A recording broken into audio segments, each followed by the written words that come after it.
Sawadee krap, I'm JP Mestanza, and it's Tuesday, September 12th. Welcome to Phuket Extra, brought to you by PBCPhuket.com. Two identical twin brothers who are also MMA fighters are now behind bars, according to reports here in Phuket, in connection with the break-in and beating of an Italian man here in the island who was also robbed out of more than 12 million baht in personal belongings. However, the culprits who actually did that are still at large. Chungthale police confirmed the arrest last Tuesday, and while they didn't reveal details on the nature of the arrest or where it happened, police did say that they arrested Khusein and Hassan Haskabab on September 5th on arrest warrants. Both are 28-year-old Southern Russian twin brothers who have long been coming to Phuket to train MMA and Muay Thai. Of note, so far police or any other officials in Phuket have yet to publicly recognize this incident, despite a press conference last Friday that was held specifically to assure the public that law enforcement in Phuket was dealing with any aspects of criminal activity by Russians in Phuket. The report confirmed the arrests were made with the intent of prosecuting the brothers with, quote, the act of robbery done with cruelty to the extent that others receive it and endangering the body or mind through torture, which also falls under the law on preventing torture in Thailand. The arrests came one day after a formal complaint was made on Monday, September 4th, by an Italian man who had been beaten, bound, and gagged, tortured for information, and had a litany of personal items stolen, including his passport, bank cards, laptop, phones, tens of thousands of euros in cash, and 3 luxury watches, with the theft amounting to nearly 12 million baht in total losses. A source close to the Italian man told the Phuket News that the ordeal began when 3 men entered the Italian man's villa at a well-known resort through a side door and grabbed him while he was still asleep in the bedroom at about 11 p.m. last Sunday night, September 3rd. They dragged him out of bed, bound, gagged, blindfolded him, and allegedly had kept beating him for information about the location of a drive containing cryptocurrency. They say that the assailants had received a phone call from a person orchestrating the attack. The 3 men eventually fled the villa, leaving the Italian man bound and gagged before he was able to get help at about 5 p.m. the next day, having taken off the blindfold and rolled down a pathway at the resort. Reports say that the 3 assailants, whom police believe are Kazakh nationals, have already returned to their native country. Meanwhile, the Italian man said he had first met the Askabov brothers at a beach cafe in Chungthale about a year ago. They had become acquaintances over the past year. However, he had never seen the 3 Kazakh attackers before the ordeal. Stay up to date with this story at thephuket.news.com. The Phuket Provincial Fisheries Chief Sitipom Muangsong has issued a special statement calling for operators of all small fishing boats to observe weather warnings and to remain ashore when advised.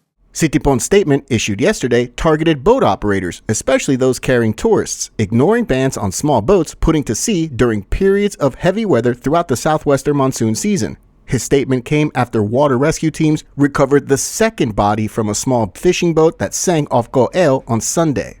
2 of the 4 people on board drowned in the boat sinking. One of the survivors said that the 4 departed Palai Pier in Chalong on a small 3-seat fiberglass boat at about 10 a.m. on Sunday, and it started taking on water as the waves grew in size. Officials urge all boat operators, including commercial fishermen and tourists, to closely listen to warnings from the meteorological department or the marine department during this period of rain. They say that all boats under 7 meters long should be strictly prohibited from fishing or leaving shore, even at a close distance, due to the risk of an accident. For more, visit thephuket.news.com. Speaking before Parliament for his first policy statement, new Prime Minister Srettha Thavisin yesterday likened the country to a sick person, and he, along with the new government, are prescribing several cures, including a 10,000 baht digital cash handout and reduced energy prices. The new premier said Thailand's long-standing economic, social, and political problems have been made worse by COVID-19, and the nation has yet to fully recover from its effects. This has also prompted a crisis in public confidence on the government in Thailand. He explained that with household debt exceeding 90% of the nation's gross domestic product, while public debt standing at 61% of GDP this year, the nation's economy is particularly fragile. To boost growth, the premier said that the government has prepared immediate and short-term economic stimuli, including the 10,000 baht digital money handout and other measures meant to solve farmers and small and medium-sized enterprises' debt burden. In his speech, he defended the government's plan to temporarily waive visa requirements for Chinese citizens and fast-track visa applications of individuals hoping to take part in international events, saying the tourism industry is key to creating jobs and generating income in Thailand. He also pledged to bring down the price of oil, cooking gas, and electricity and find alternative sources of energy. For more, visit thephuket.com.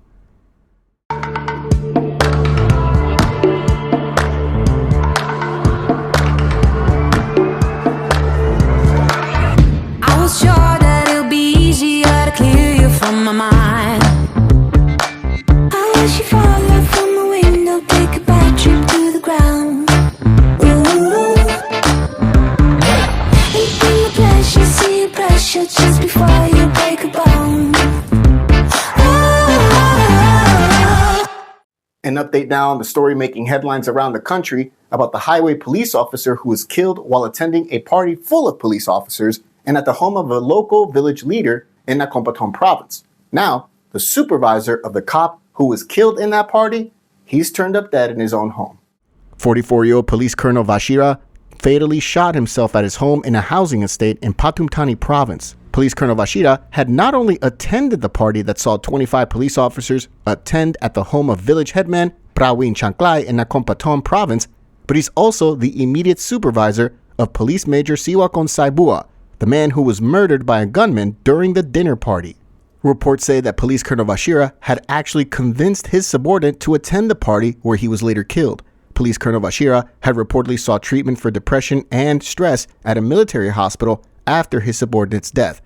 Meanwhile, in the fallout from the murder at the dinner party earlier this month, the kamnan, or village headman, who threw the party at his own house and invited 25 highway police officers and local cops, Praween, or known in Thai media as Kamnan Nok, he's now behind bars after surrendering to police. Reports say that Kamnan Nok, or Praween, has allegedly set up the murder and hired the gunman after his suggestion to reassign his highway policeman nephew was rejected. In addition, 6 police officers have been charged, and all 25 who attended the party have been transferred pending an investigation. The gunman, meanwhile, was later killed in a gunfight with police days after the shooting. For more, visit the link in the description. An investigation is underway into the theft of cut communication and power cables from along the road near the aircraft control tower beside the Phuket International Airport. Saku Police Chief Police Colonel Salan Satisanaku met with key figures in the area this week. At the meeting, it became apparent that the power cables were stolen sometime at night on August 25th, and the criminals returned to break in and cut communication cables connected to Phuket Air Traffic Control Centers sometime at night on August 30th. The total damage was given as just over 50,000 Thai baht. Phuket Air Traffic Control Center did not report any effect on their ability to safely perform their function in guiding aircraft taking off and landing at the Phuket airport. Furthermore, a formal complaint about the theft was not filed with the Saku police until last Thursday. Phuket Provincial Police said they are now in the process of tracking down the thieves. For more, visit thephuket.com. Thanks for joining us on this edition of Phuket Extra, brought to you by pvcphuket.com. Join us again tomorrow. Until then, stay classy, Phuket.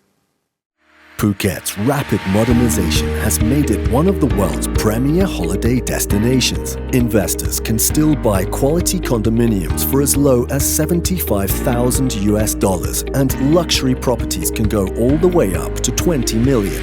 Condominiums in Phuket are a safe, secure bricks and mortar investment offering foreigners freehold ownership. Call or email Thai Residential, Phuket's #1 trusted real estate advisor, to find your perfect Phuket property.